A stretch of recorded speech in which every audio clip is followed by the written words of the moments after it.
여러분처럼 밥 먹고 사는 영진입니다. 안녕하세요. 성공과 부자 관련된 키워드가 서점에도 많고 유튜브에도 관련된 영상이 굉장히 많죠. 강의 플랫폼에도 관련된 주제로 굉장히 많습니다. 같은 유튜브로서 범범하게 어림잡아서 이야기를 하면 그 키워드에 트래픽이 굉장히 큽니다.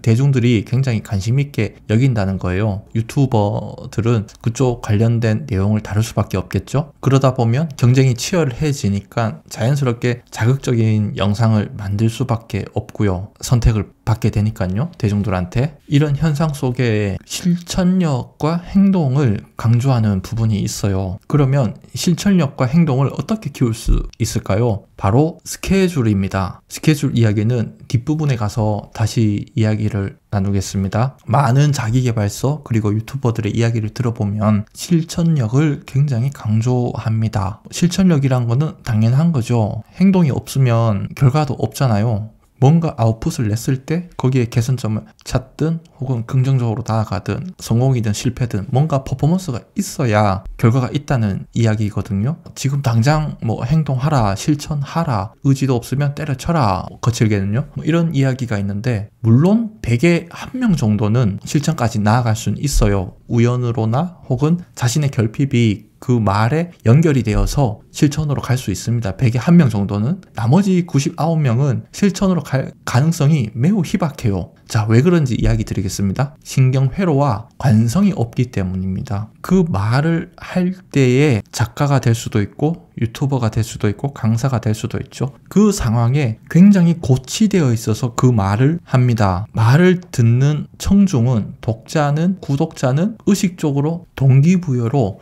의욕만 타는 상태입니다. 이거를 구체적으로 풀어나가는 거는 별개의 문제예요. 인간의 뇌는 자신의 통제 타워잖아요. 몸과 정신과 의식과 그리고 생리적 리듬 이러한 것들을 통제하는 컨트롤 타워인데 뇌가 실천해 라는 말을 들었을 때 그 말에 대한 구체적인 지도가 없어요. 신경회로에. 그런 상태에서 실천하라고 했으니까 해야 하는데 못하네? 나는 왜 이럴까? 자책까지 빠진단 말이에요. 실천까지 가기에는 이 뇌가 신경회로가 없기 때문에 가지 못하는 게 당연한 건데 자책감까지 빠지는 거는 굉장히 안타까운 상황입니다. 우리가 여행을 갈 때 지도를 보고 가잖아요. 운전을 하면 내비게이션을 켜고 가고 그럴 때 어떠한 목적지로 가기 위해서 내비게이션을 따라가면 되잖아요. 지도를 보고 지도가 알려주는 대로 따라가면 되잖아요. 실천하라. 마치 이런 상황이에요. 이제 준비가 안 돼 있는 상태에서 지도도 없어. 그런 상태에서 가자. 무작정 집 밖으로 일단은 나왔어. 그러면 어디로 가야 돼요? 이런 상황입니다. 그리고 일을 쉽게 하는 요령 중에 관성이 있어요. 관성은 해오던 것을 계속하려고 하는 힘이 있다는 이야기죠. 루틴을 만들어 놓으면 같은 일이라도 더 쉽게 하는 그런 이치입니다. 이 관성의 힘을 활용을 하면 어떠한 일을 할 때 큰마음 먹지 않고도 익숙하게 해오던 일이기 때문에 자연스럽게 할 수 있는 힘이 생긴다는 겁니다. 신경회로도 없는 상태 그리고 관성도 없는 상태에서 책에 딱 그 문장 지금 당장 실천하세요. 이 문장을 통해서 죄책감 나아가서 자책감까지 나아간다면 그럴 필요 전혀 없다는 이야기입니다. 알람도 없이 새벽 3시에 일어나라. 어떠한 장치라도 있어야 할 수 있다는 이야기입니다.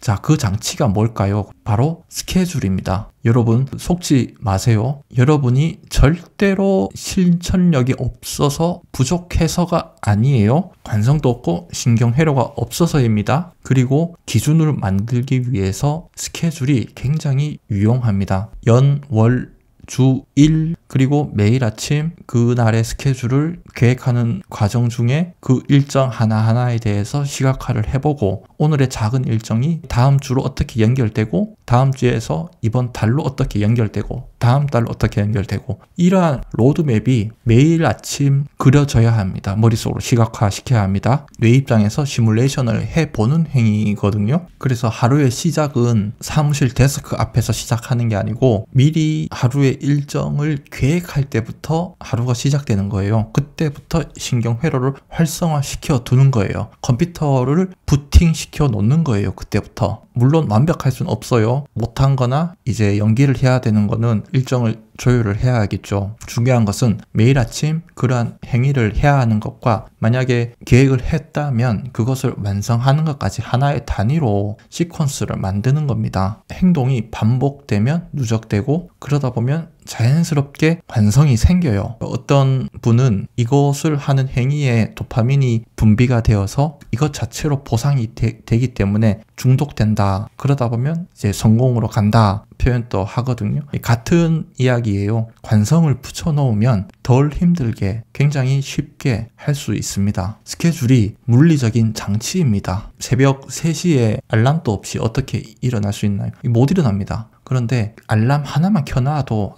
내가 일어날 수 있는 좌표가 되지 않습니까? 여러분도 실천력이 없다고 자책할 필요 전혀 없고요. 자존감도 낮아질 필요 전혀 없습니다. 다만 요령을 모르기 때문이고 그 요령이란 스케줄입니다. 스케줄을 잘 활용하십시오. 스케줄러는 이미 시장에 많이 나와 있고요. 그리고 활용하는 방식도 많이 나와 있습니다. 참고해 주시면 되겠고요. 타임노드 스케줄러가 있는데 주체적으로 일정을 관리하는데 굉장히 유용합니다. 위에 영상에 있으니 참고 한번 해 보시고요.